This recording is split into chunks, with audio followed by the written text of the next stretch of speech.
Alright, so welcome back to our channel. Oh, lamig, grabe. Today is February 14, 2025. Ngayon ay Friday actually, and first night natin ng Yakin. Panggabi tayo. Nag-tone down muna tayo for a while dahil wala masyadong ganap. Nandun lang tayo sa bahay, nag-practice. Sinubukan ko ulit yung mga gears ko sa music. Talagang medyo, and then pagka wala talagang practice, nawawala din kagad yung reflexes ng daliri pagdating sa chords, and yung hindi mo agad maalala yung mga chord patterns. So QK tayo ngayon. Pag sinabing QK, break time tayo. Usually pag ganitong night time, talagang natutulog lang ako. Ang ating pag-uusapan ngayon actually ay yung pagiging nice, particularly in abroad. Kung bakit hindi tayo dapat maging sobrang bait. Avoid natin yung being too nice, no, sa labas ng bansa o dito sa abroad. Pahinga lang tayo ng konti, and mamaya pag-uusapan natin. Ulit na ako. Pag-uusapan natin yung mga yan.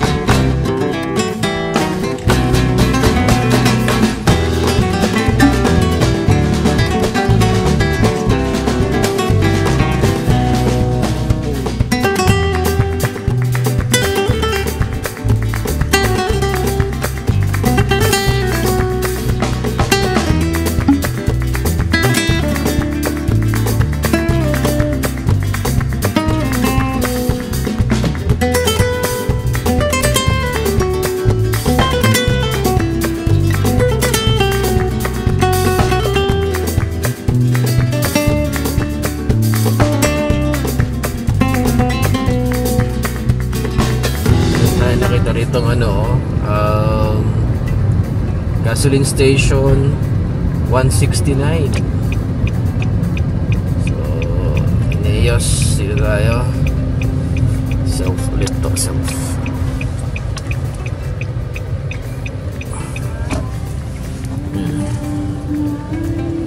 Six 169 daw eh, diba?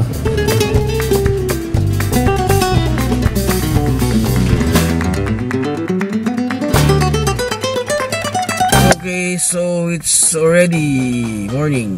Umaga na. May araw na. Nasa tayo actually. Kaya na medyo nagaginaantok ako.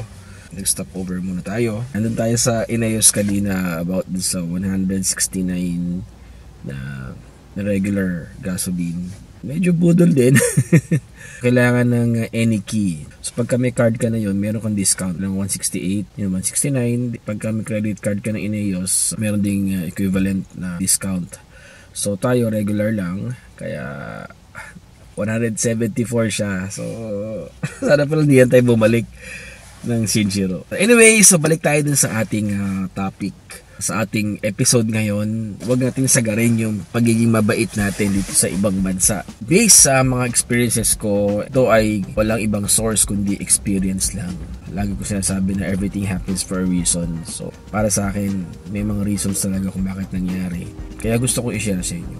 Ang tanong, bakit hindi natin dapat parang all out yung ating pagiging mabait dito sa ibang bansa o sa abroad? Well, unang-una, number one, napakaraming scammers na nagkalat. Well, sa Japan, akala natin safe na lugar to, pero ang daming scammers dito. Iba't ibang klaseng scam. Actually, yung mga police minsan nahirapan na silang i-trace, lalo na pagka-online. Based sa aking experience, tayo po ay may scam before. So, naging part tayo ng scheme na yan. Ayun nga, yun, akala. So, akala ko talaga ay legit. Nagtiwala ako.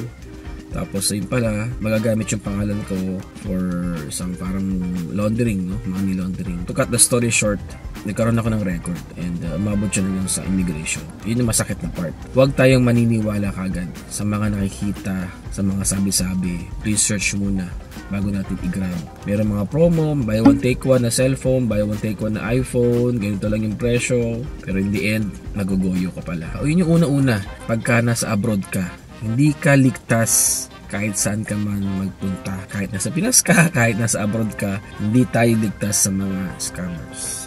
So number 2 naman, dahil meron mga abusado, may mga abusers. hindi mo na napapansin na nahuhututan ka na ng pera, yun pala nagagamit na masyado yung talent mo, yung binibigay natin kahit na walang kapalit, o yung mga term na okay lang yan, minsan hindi nakakatulong, lalo na sa buhay natin dito sa abroad. Aabot sa point na tayo mismo ay napagsasamantalahan ng mga abusers na yan. Number 3 naman ay yung mga, yun nga, bukod sa abusers, medyo malapit to yung mga nagtitake advantage. Mga Hapon din ay grabe din pag-isip ng masama.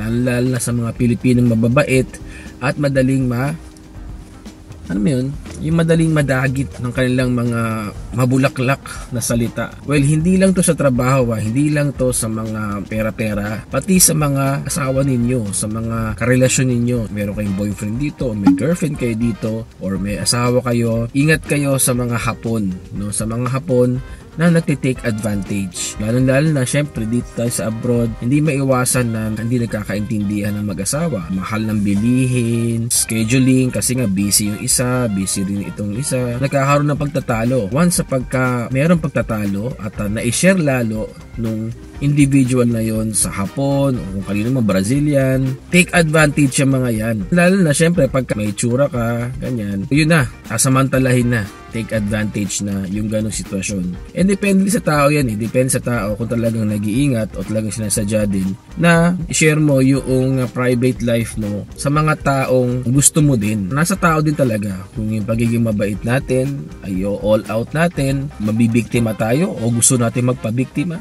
o gusto natin mambiktima pa ng mga tao o mga relasyon, mga commitments na nasisira dahil sa mga ganyan tao. So sinasamantalan natin yung kung ano yung kaya nila ibigay sa atin, kung ano yung feelings nila sa atin.